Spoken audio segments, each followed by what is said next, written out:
नमस्कार।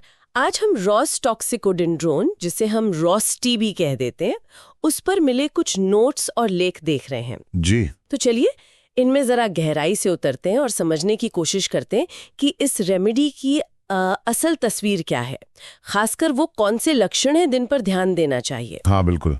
रॉस-टी की अगर एक मुख्य पहचान देखें तो वो है पूरे शरीर में, खासतौर पर जोड़ों में एक अजीब सी जकड़न। हाँ। और उसके साथ ही एक बेचैनी। हाँ। मतलब टिक कर बैठना मुश्किल। हाँ। इसी धाड़े को पकड़कर आगे बढ़ते हैं। ये जकड़न वाली बात तो सबसे पहले ध्यान खींचती है ना, जैसे पूरा शरीर अकड़ गया हो। हाँ बिल्कुल। खासकर जॉइंट्स में। हाँ बिल्कुल।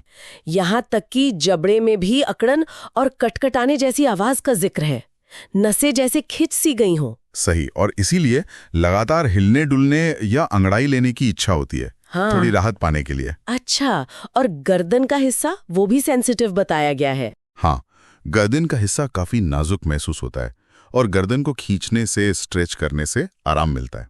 और ये सिर्फ अकड़न ही नहीं है, आपने कहा बेचैनी भी है, बहुत तीव्र। हाँ, वो बेचैनी बहुत मार्क्ड होती है और इसमें एक बड़ा अजीब सा पैटर्न है। मतलब जब हिलना डुलना शुरू करते हैं ना, हाँ, तो पहले दर्द होता है, फिर थोड़ी देर के लिए आराम मिल जाता है। अच्छा। लेकिन वो आराम टिकता नहीं।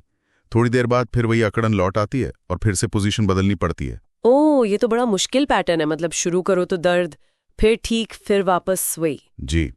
और जब अकड़न होती है तो ऐसा लगता है जैसे किसी ने वो हिस्सा शिकंजे में कस दिया हो। इतनी बेचैनी, आपने कहा आर्सेनिकम से कंफ्यूजन हो सकता है। हाँ, कभी कभी हो सकता है, क्योंकि आर्सेनिकम भी बेचैनी के लिए जानी जाती है।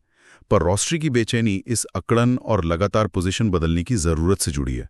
वो फर्क है। समझ गई। और मौसम का असर सुना है काफी होता है इस पर। हाँ बिल्कुल। ठंडा, नम मौसम, बारिश में भीगना, ये सब लक्षणों को एकदम से बढ़ा देते हैं। और हवा लगना, जैसे ड्राफ्ट्स। हाँ, सीधी हवा लगना भी तकलीफ देता है। इसके बिल्कुल उलट गर्म और सूखे मौसम में काफी बेहतर महसूस होता है। अच्छा, मतलब मौसम बदलने पर शरीर फौरन रिएक्ट करता है। बहुत ज्यादा सेंसिटिविटी होती है मौसम के बदलाव को लेकर। ये तो हुई शारीरिक अकड़न और बेचैनी की बात।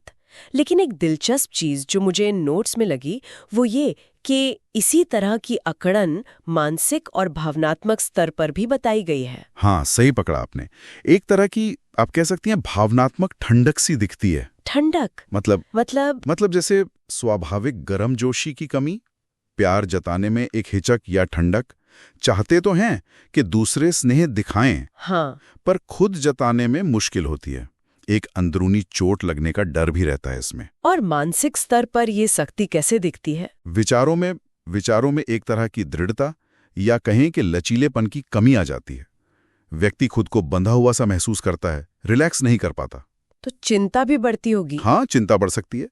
किसी अनहोनी का डर, भविष्य को लेकर घबराहट, निराशा, नाखुशी, हताशा, ये सब भावनाएं भी आ सकती हैं। दिमाग पर और क्या असर होता है, जैसे सोचने समझने पर? दिमाग में एक सुस्ती सी रहती है, लेकिन अजीब बात यह है कि नींद आने में दिक्कत होती है। सुस्ती भी और नींद भी नहीं? हाँ, खासकर ठंडे नम मौसम में ये प्रॉब्लम बढ़ जाती है।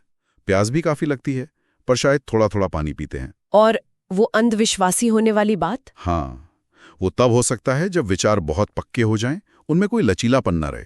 धीरे धीरे ऐसी टेंडेंसी आ सकती है। और ये तकलीफें दिन के किस समय ज्यादा होती हैं? शाम को, सूरज ढलने के बाद तकलीफें बढ़ जाती हैं। रात भर वो अकड़न और दर्द रह सकता है। और सुबह उठने पर हालत और भी खराब महसूस हो सकती है। काफी मुश्किल। और वो एक अजीब से डर का भी जिक्र था कि कहीं किसी को मार न दे। हाँ, ये एक बहुत ही एक्सट्रीम पर कभी कभी पाया जाने वाला मानसिक लक्षण है, एक इंट्रूसिव थॉट जैसा। ये तो वाकई गहरा असर है। कुछ और छोटी छोटी बातें जो इस पूरी तस्वीर को समझने में मदद करें, जैसे चिड़चिड़ापन? हाँ बिल्कुल, आसानी से चिढ़ जाना, शोर बर्दाश्त न कर पाना, ये भी आम है। और खाने पीने की इच्छाएं कुछ खास? हाँ, दूध की बहुत इच्छा बताई गई है, हालांकि ये रेमेडी देने के बाद कम हो सकती है। अच्छा। और पनीर, दही, इनकी भी इच्छा हो सकती है। और स्किन पर वो फफोले वाले दाने? हाँ, वो रॉस-टी का एक बहुत जाना माना लक्षण है। फफोले जैसे दाने जिनमें बहुत जलन और तेज खुजली होती है। और उनमें आराम कैसे मिलता है? अजीब बात है, लेकिन बहुत गर्म पानी लगाने से आराम मिलता है। आमतौर पर जलन वाली चीजों पर ठंडा लगाते हैं, पर यहाँ उल्टा है। ये तो बहुत खास बात है। अच्छा, और ये सारे लक्षण आमतौर पर किन बीमारियों या कंडीशंस में ज्यादा देखने को मिलते हैं? पाल्सीज, मतलब जहां हल्का लकवा या सुन्नपन हो, कोरिया, जिसमें शरीर में अनैच्छिक हरकतें होती हैं, खासकर तब जब हिस्ट्री में ठंडे गीले मौसम का एक्सपोजर रहा हो। समझ गई। लेकिन हाँ, एक बात ध्यान रखनी चाहिए, जरूरी नहीं कि हर गठिया के मरीज में इतने गहरे मानसिक या भावनात्मक लक्षण मिले ही। कई बार समस्या मुख्य रूप से शारीरिक स्तर पर ही ज्यादा दिखती है। तो अगर हम इन सभी सूत्रों को एक साथ देखें और संक्षेप में कहें, रॉस टॉक्सिकोडेंड्रॉन की मुख्य तस्वीर क्या बनती है? मुख्य तस्वीर है शारीरिक और भावनात्मक दोनों स्तरों पर एक तरह की अकड़न, जिसके साथ है लगातार बेचैनी, हिलते डुलते रहने की जरूरत, और ये सारी तकलीफें ठंडे नम मौसम में बढ़ जाती हैं। बिल्कुल, शारीरिक अकड़न, मानसिक अकड़न, बेचैनी और मौसम का असर। हाँ, और यहाँ एक सोचने वाली बात है जो शायद इन नोट से उभरती है। बताइए। जिस तरह शरीर आराम पाने के लिए लगातार हिलने डुलने को मजबूर है, भले ही वो राहत सिर्फ कुछ पल की हो, हाँ, उसका उस मानसिक अकड़न और विचारों की सख्ती से क्या रिश्ता है? क्या ये दोनों एक दूसरे के विरोधाभासी हैं, या फिर शारीरिक बेचैनी उस दिमागी जड़ता का ही कोई बाहरी रूप है, या उससे भागने का तरीका? अरे हाँ, ये तो सोचने वाली बात है कि क्या वो शारीरिक हरकतें उस मानसिक स्थिरता की कमी को दिखा रही हैं या उसे कॉम्पेंसेट करने की कोशिश है? बिल्कुल, ये एक सवाल है जिस पर शायद आगे और विचार किया जा सकता है।